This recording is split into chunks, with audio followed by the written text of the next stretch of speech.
This is what Signal looked like on the first night. Small, white, but not too small. Sitting in the center of the room facing a socket on the east wall. Not barking, not growling, just sitting. The way a system sits when it is running a process, you do not have the interface to read.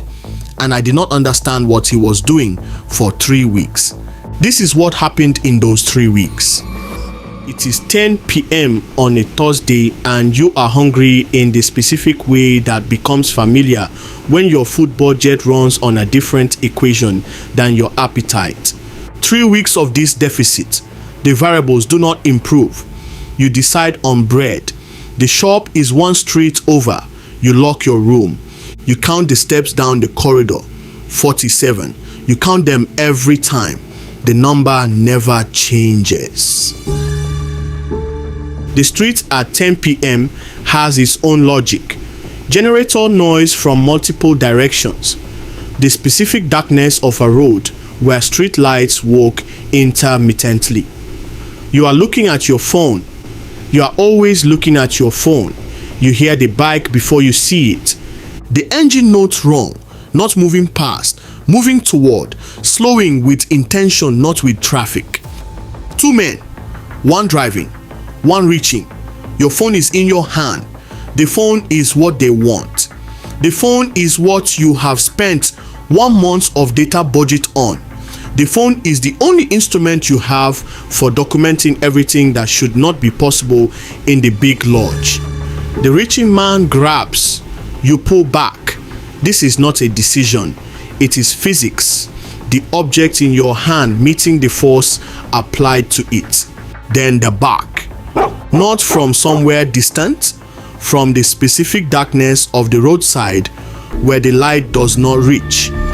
A bark that has the quality of something that has been watching and has decided that watching is no longer sufficient. The reaching man's grip releases, not because he decided to, because something in the sound changed his calculation faster than your resistance did. The bike is already moving. The street returns to its generator home. Your phone is still in your hand. You look toward the back. It is a small white dog, thin in the way that street dogs in these parts of Sector 0 are thin. The ribs not visible exactly, but implied. The dog is looking at the direction the bike went, not at you, at where the threat went, tracking it, making sure it is actually gone before redirecting attention. Then it looks at you. You look at each other for 11 seconds. You count. You always count. The dog does not bark again. It simply sits. The specific posture of something that has done what it came to do and is waiting to see if you understood. You do not go to buy the bread. Your feet simply do not continue in that direction. The appetite that sent you out has been recalculated by the last 60 seconds. The new variable in the equation is a small white dog sitting on a dark street, looking at you like it has been here before and knew you were coming. The dog stands. It begins walking in the direction of the lodge, not running, walking. The specific unhurried movement of something that knows exactly where it is going and has decided you are coming with it. You follow. Of course you follow. You are always going to follow. Some decisions are made before you make them. The data was already there. You just needed the event to make you read it. You bring Signal into the lodge. Signal's claws on the terrazzo floor make a sound you have not heard in this corridor before. A small precise percussion. Signal stops at your door. Sits, waits. You unlock it. Signal enters before you do. Moves directly to the center of the room. Stands there, still, reading the space the way a person reads a room when they first enter it. Slow scan, left to right, ceiling, floor, walls. Signal stops at the wall with the socket. Sits, faces it. Does not bark, does not growl.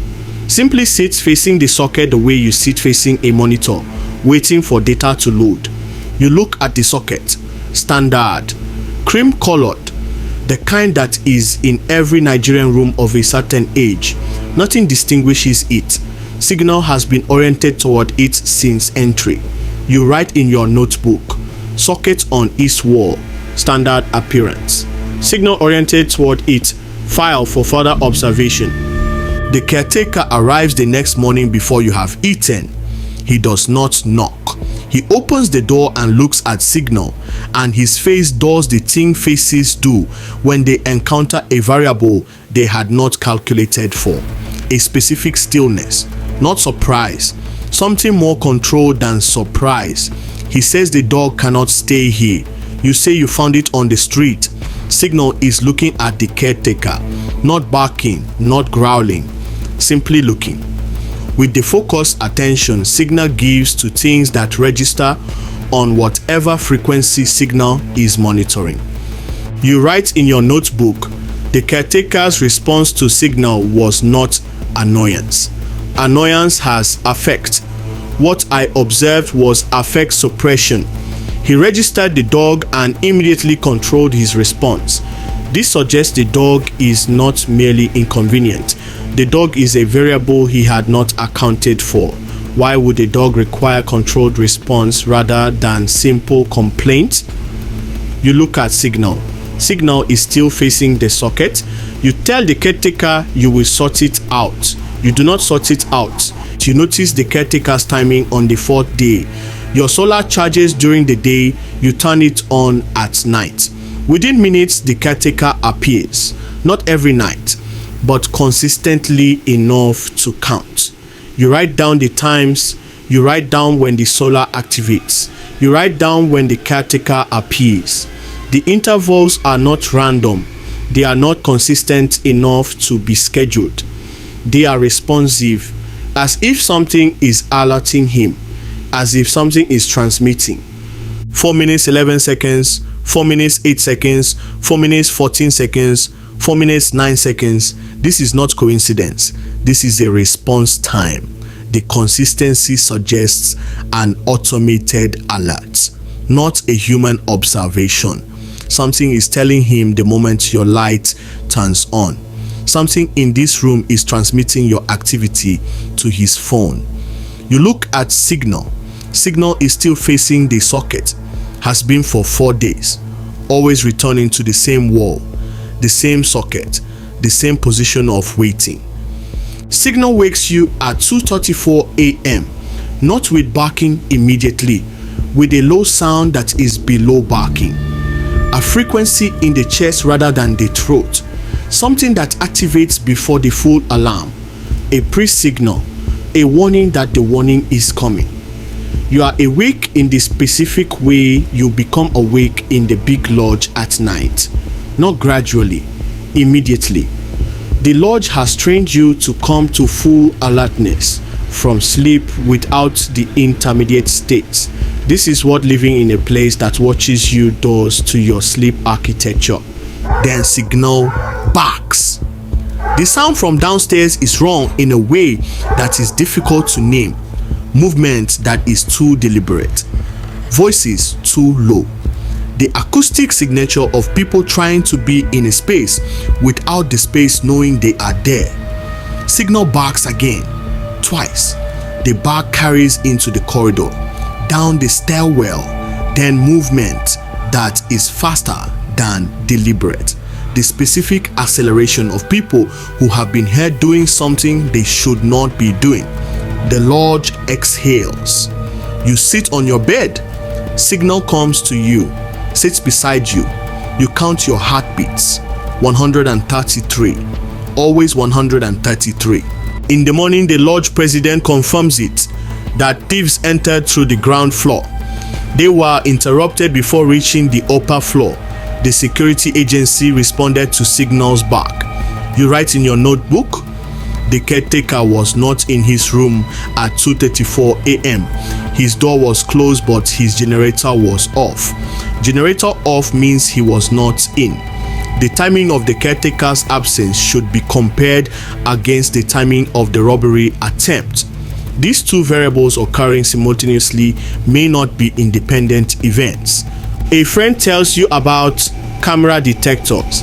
There is a device that detects hidden cameras, RF signal, lens reflection, even cameras that are not transmitting, even cameras completely invisible to the eye. You order it that night. You track the package with the attention of someone who has been counting intervals and building hypotheses and waiting for the instrument that will let them test one. Signal sits beside you while you track it, looking at the screen, then looking at the socket, then back at the screen. The detector arrives on a Tuesday. You turn it on in your room before you do anything else.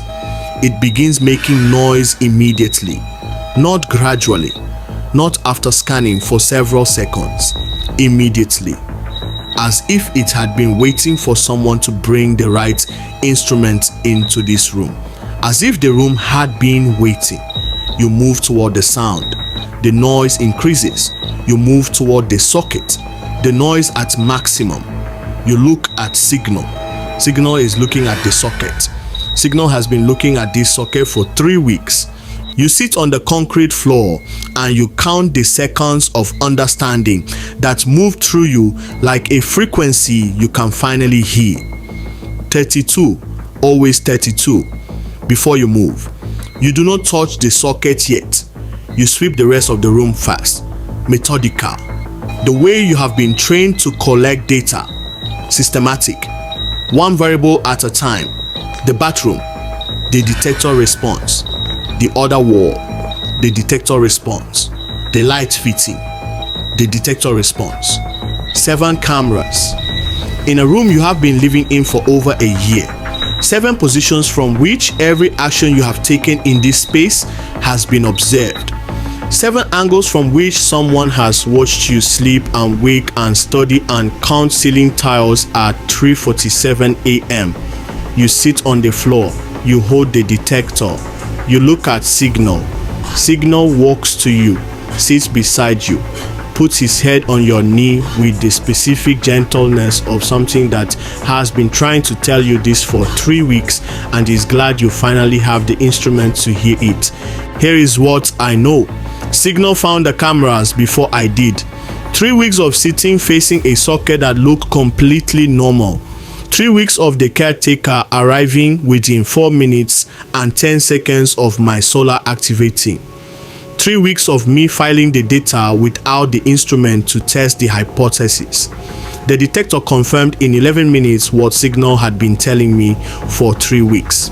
The caretaker knew when my solar was on because the camera in the socket was transmitting to his phone. He was not psychic, he was watching. I told the lodge president. We swept the whole lodge. My room was not the only one. The caretaker stops arriving on his usual interval now. The 4-minute 10-second response has become erratic. Sometimes he does not come at all. Something in the system has registered that it has been detected. But here is what I need you to understand. The system did not go quiet. It went still. There is a difference between a system that has stopped and a system that has paused. I have been documenting everything long enough to know the difference. Signal sits beside me while I sweep the room every morning, watching the detector, then looking at me, then looking at the ceiling. I follow his gaze. I look at the ceiling for a long time. Then I write in my notebook, check the ceiling tiles. 32, always 32. There may be a reason that number never changes. The notebook is under my mattress now. Not the pillow, the mattress. Closer to the floor. The floor is the lowest point. The floor is the farthest from whatever occupies the ceiling after midnight. Signal deserved to be believed 3 weeks earlier than I believed him. I needed an instrument. The one I used is in the description. Not because I am recommending a product, because if your dog is sitting facing a socket that looks completely normal, trust the dog. Get the instrument, run the scan, 11 minutes, that is all it takes. 7 cameras is what I found in 11 minutes. Drop in the comments right now, what would you have done differently? 3 weeks of a dog facing a socket. Would you have questioned it sooner? Would you have filed it and moved on? Would you have never bought the detector at all? Tell me, because I almost did not buy it. I almost told myself Signal was just sitting near a heat source and the caretaker's timing was coincidence and the geometry of this lodge was just bad architecture. I almost told myself I was manufacturing patterns from anxiety. Tell me what you would have done. Episode 3 begins in the east wing. I found the door, the one the caretaker warned me about on the first night. I documented its coordinates. I established that it has no handle on the inside. Last week I went back to check. The door was open, not ajar, open, at a precise angle, and the room behind it was empty except for one thing drawn on the floor in chalk. I am still counting. Signal is still watching, and whatever was stored behind that door, it is not there anymore.